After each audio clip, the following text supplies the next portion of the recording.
Hello, c'est HR, votre chroniqueur. Alors aujourd'hui, je vais vous parler d'un film Bollywood. Plus précisément, un film de super-héros. Il s'agit de The Defender.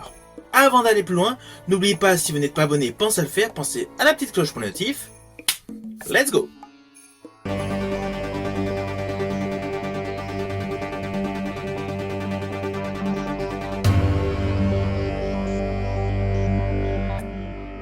Alors tout d'abord, sachez que cette vidéo est en fait un petit clin d'œil à un ami qui se prénomme Guy.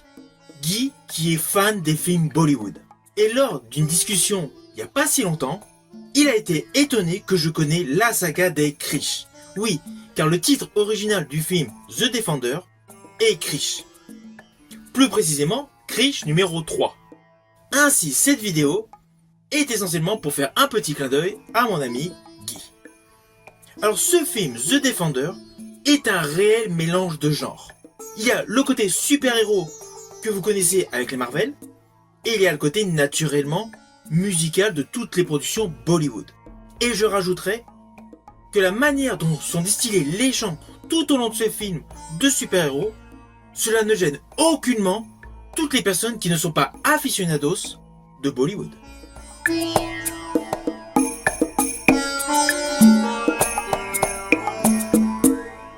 Alors oui, je vous ai dit que ce film se nomme Krish numéro 3, car en fait il y a eu 2 autres films avant celui-ci. Malheureusement, pour l'exploitation internationale, le seul qui est actuellement disponible en VOD, en DVD et Blu-ray est ce 3e opus, alias The Defender. The Defender qui est également sorti aux USA. Néanmoins, vous pouvez trouver des versions tamoul des 2 précédents opus. Ceci dit, au vu du succès de cette trilogie, j'espère qu'il y aura une version regroupant l'ensemble des films de cette saga. Car cette saga n'est pas prête de s'arrêter, actuellement est en tournage l'opus 4 des aventures de ce justicier. Justicier qui est un réel mélange entre Flash, Superman et Batman. D'ailleurs, voici le pitch.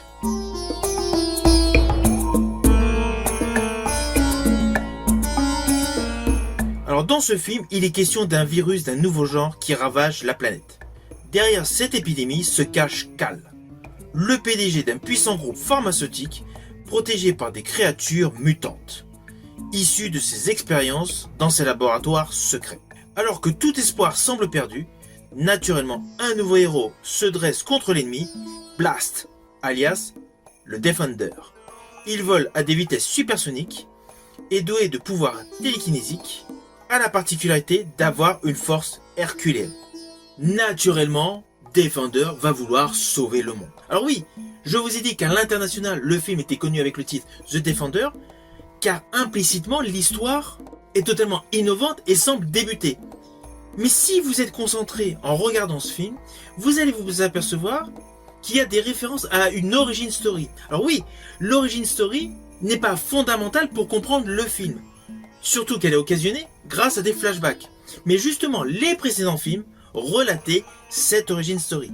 Néanmoins, si vous découvrez directement ce film, vous ne serez absolument pas perdu.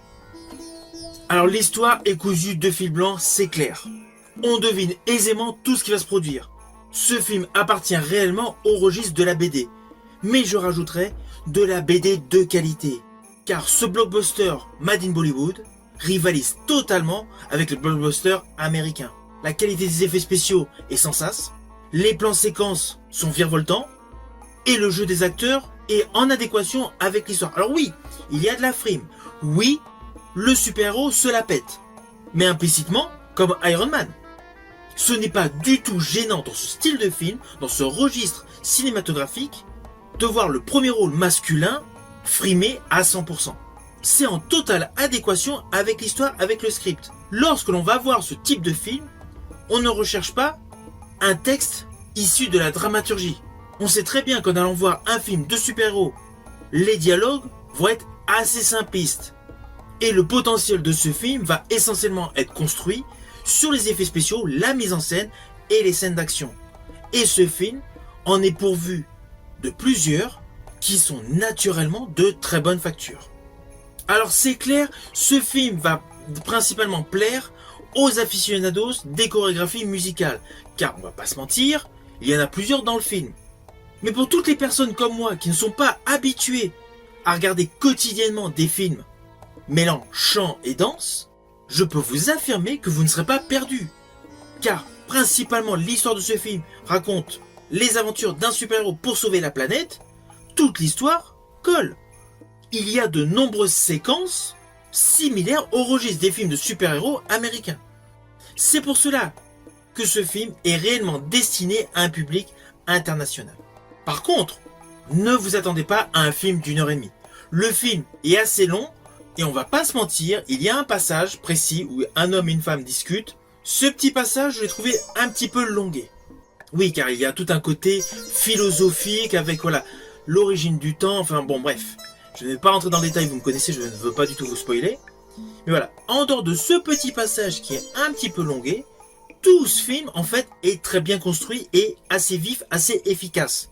C'est pour cela que je trouve dommage que les 2 premières aventures du super-héros Blast n'ont pas eu d'édition à l'international. Alors qu'en fait le film est plutôt bon. Alors pour ceux qui ont pu voir les 2 premiers opus, dans celui-ci il y a moins de naïveté et de tendresse. On est plus dans un film qui s'apparente à un Marvel, plus précisément la saga d'X-Men. On est vraiment dans le même registre. Et le personnage de Priyanka Chopra prend une importance au fur et à mesure qu'on avance dans le film. Car outre le fait que c'est une femme sublime, qui a une plastique irréprochable, sa dimension psychologique rattachée à son personnage apporte une plus-value à ce film. Lorsqu'elle déambule dans ce film, il n'y a pas que son côté femme fatale. Il y a un côté scénaristique qui rend son personnage accrocheur. Alors pour ceux qui ne se rappellent pas qui est Chopra, c'était le personnage principal de la série Quantico. C'est une mannequin, artiste, chanteuse et actrice. Elle a une carrière assez diversifiée. Je crois me rappeler qu'elle avait fait un duo avec le chanteur Pitbull, c'était en 2013. C'est pour cela que son personnage va vous donner l'impression de l'avoir déjà vu dans le rôle, car en fait, c'est une actrice extrêmement célèbre, et pas uniquement à Bollywood. À ses côtés, Kangana Ranaut apporte une dimension obscure. Son personnage est totalement antagoniste à celui interprété par Chopra, où naturellement Roshan domine la majorité des plans séquences auxquels il apparaît. Alors au final, naturellement, c'est un film que je vous invite à découvrir. C'est selon moi le meilleur film de super-héros made in Bollywood, avec certes ses défauts, ses faiblesses, mais essentiellement des points positifs comme un très bon jeu d'acteurs, d'actrices, des effets spéciaux qui rivalisent avec Hollywood et une histoire totalement en adéquation avec le registre des super-héros. Ce film est disponible actuellement en VOD et également disponible par le biais de support physique via DVD et Blu-ray. Vous avez donc moult possibilités afin de pouvoir le découvrir. Si ma vidéo vous a plu, n'oubliez pas, petit pouce vers le haut, pensez au partage, pensez à me mettre dans les commentaires ce que vous avez pensé de ce film, ainsi que les 2 opus précédents des aventures de ce super-héros Blast. Quant à moi, je vous dis à bientôt pour une prochaine vidéo.